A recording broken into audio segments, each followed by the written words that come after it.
तीर्थों में घूमे, गया गए, केदारनाथ, बद्रीनाथ, द्वारका, समस्त धामों की यात्रा करते करते और भगवान का हृदय स्वरूप श्री धाम वृंदावन, वहां नारद जी आए। कलम कथा में सुन रहे थे।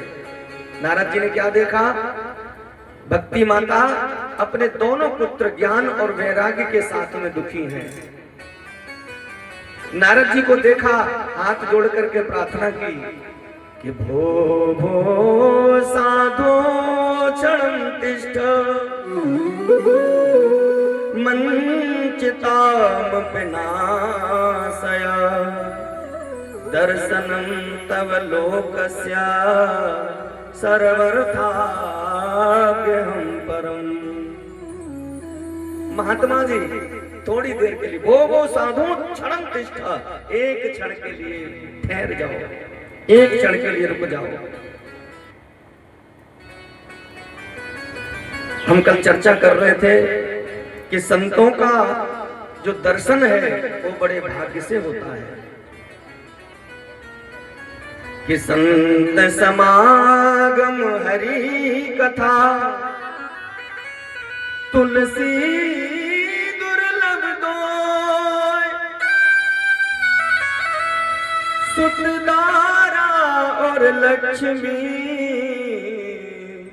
पापी के भी हो।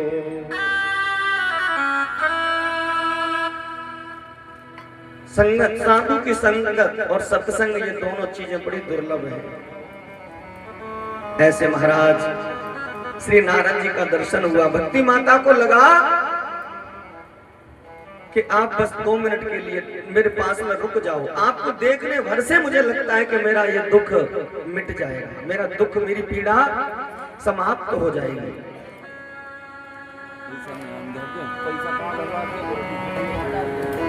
नारद जी भक्ति माता से पूछे, हरि देवी तुम कौन हो? भक्ति माता ने सारी बात बताई। मेरा नाम भक्ति है और ये मेरे 2 पुत्र ज्ञान और वैराग्य। महात्मा जी, इस कलयुग का ये प्रभाव हुआ कि भक्ति कोई करता नहीं है। आजकल एक कहावत में कह देते ना, जो बोले भेड़ चाल चल रही है, प्रेम से बोलो राधे राधे। अगर कहीं कथा हो रही हो और कथा को सुनने के लिए लोग जा रहे हो, तो कुछ लोग ऐसे हैं जिन्हें लेना देना तो कुछ नहीं है, लेकिन जो कथा में जा रहे हैं उनको है, देखो तो सही भेड़ चाल कैसी चल रही है, कैसे व्याज पागल बनाए हैं सबको। कुछ लोग ऐसे बोलते हैं। कुछ लोग भक्ति करते नहीं है और करने भी नहीं देते हैं। भक्ति माता कह रही है कि भक्ति कोई करता नहीं है तो भक्ति के बिना फिर ज्ञान कैसा, और ज्ञान नहीं तो वैराग्य कैसा। हम तो महाराज बड़े दुखी हैं, सो कृपा करो, हमारे दुख का कोई निवारण करो। तो नारद जी ने कहा कि देवी मैं अवश्य कोई उपाय करूंगा।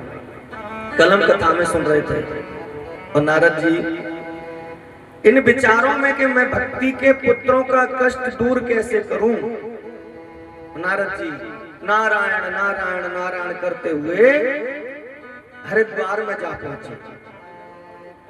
भद्रका आश्रम से आ रहे थे सनकादि ऋषि। इन संत कुमारों से भेंट हुई है नारद जी की, कल कथा में हम सुन रहे थे। नारद जी ने प्रश्न किया तो सनकादि ऋषियों ने बताया।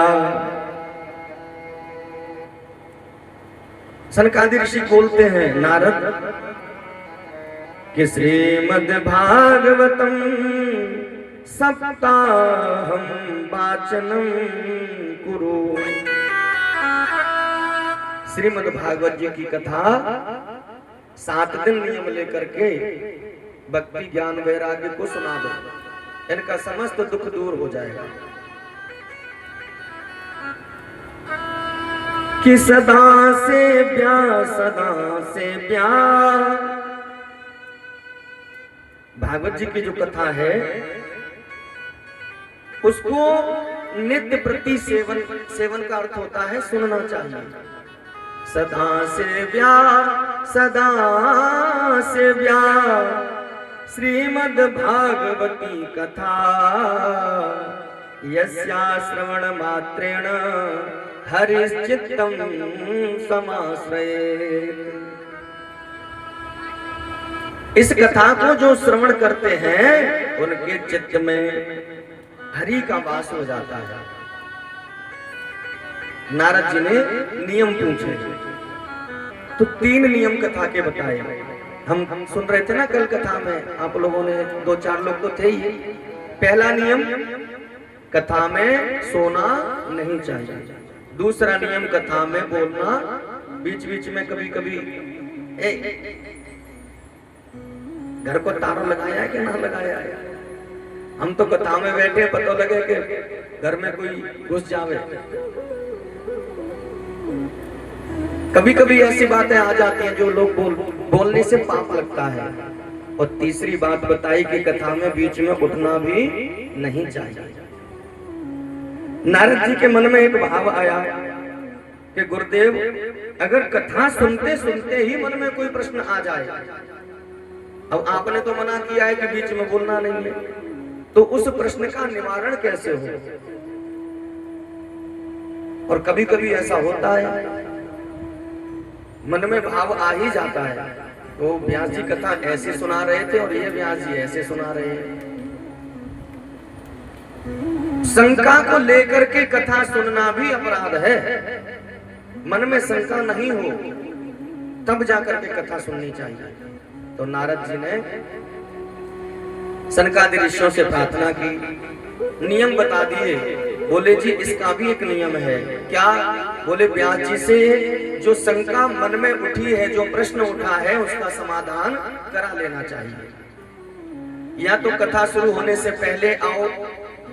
व्यास जी का एक कर्तव्य बनता है कि जो श्रोतागण हैं उनके किए हुए प्रश्न का सही सा उत्तर दें, जो शास्त्र सम्मत हो।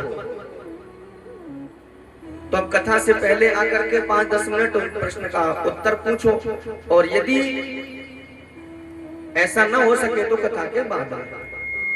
नारद जी ने कहा कि ठीक है महाराज, तो मेरे मन में एक प्रश्न है, उसका समाधान करो, पूछो। तो प्रश्न पूछा, मुझे ये बताओ कि भगवान के जो भक्त हैं वो भगवान की कथा को सुनते हैं, जिसमें मुझे कोई आश्चर्य नहीं कि उनका उद्धार होगा। भगवान के भक्तों का भगवान उद्धार करते ही हैं।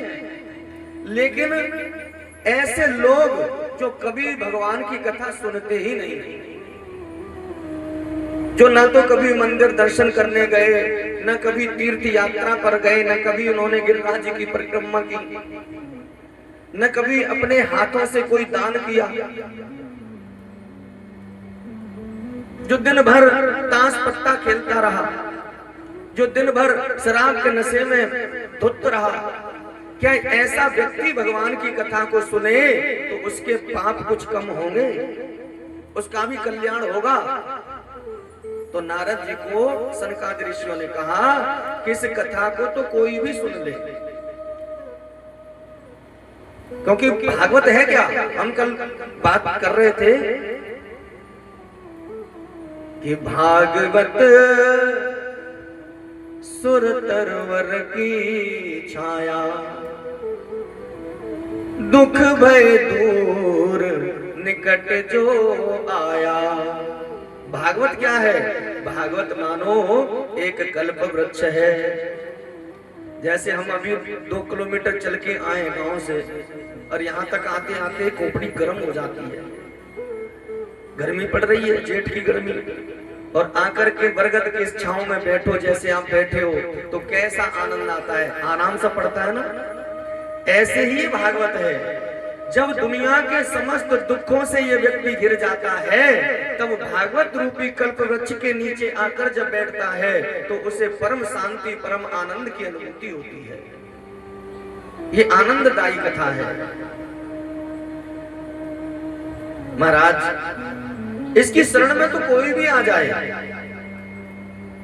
उसी का उद्धार करती है। और नारद सुनो, ऐसा व्यक्ति जो जीवन में कभी कोई पुण्य न किया हो, जो सत्कर्म न किया हो, यदि वो मर करके भी अधोगति में चला गया, यदि उसको भी भागवत सुनाई जाए तो उसकी भी मुक्ति हो जाती है।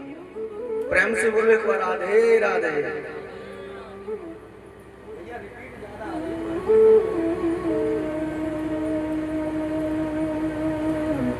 क्या बात बताई कि जिसने जीवन व्यतीत कर दिया पाप करते करते, अधर्म परायण जिसकी वृत्तियां रही, और सरकादी ऋषि कहते हैं कि ऐसा व्यक्ति यदि मर करके अधोगति में चला गया, अधोगति समझते हैं ना, नीचे की योनियां, जो पाप करते हैं, अधर्म करते हैं, जो कभी सत्संग नहीं करते, जो कभी तीर्थों पर नहीं जाते, कभी भगवान के भक्तों की सेवा नहीं करते, कभी भगवान को भगवान मानते ही नहीं, ऐसे व्यक्ति अधोगति में जाते हैं।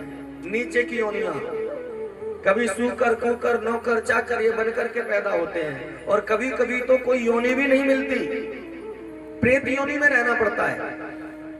सनकादि ऋषि कहते हैं कि यदि कोई ऐसा व्यक्ति प्रेत आत्मा भी बन गया हो और यदि इस कथा को सुन ले तो उसका भी उद्धार हो जाता है। अब नारद जी के मन का संशय का समाधान होना चाहिए, लेकिन राम कथा कैसी है? संशय विहग उड़ावन हारी। कैसी है? समस्त संशय का नाश करने वाली है राम कथा, कृष्ण कथा। हो जय जय राम कथा, जय श्री कृष्ण कथा, हो जय जय राम।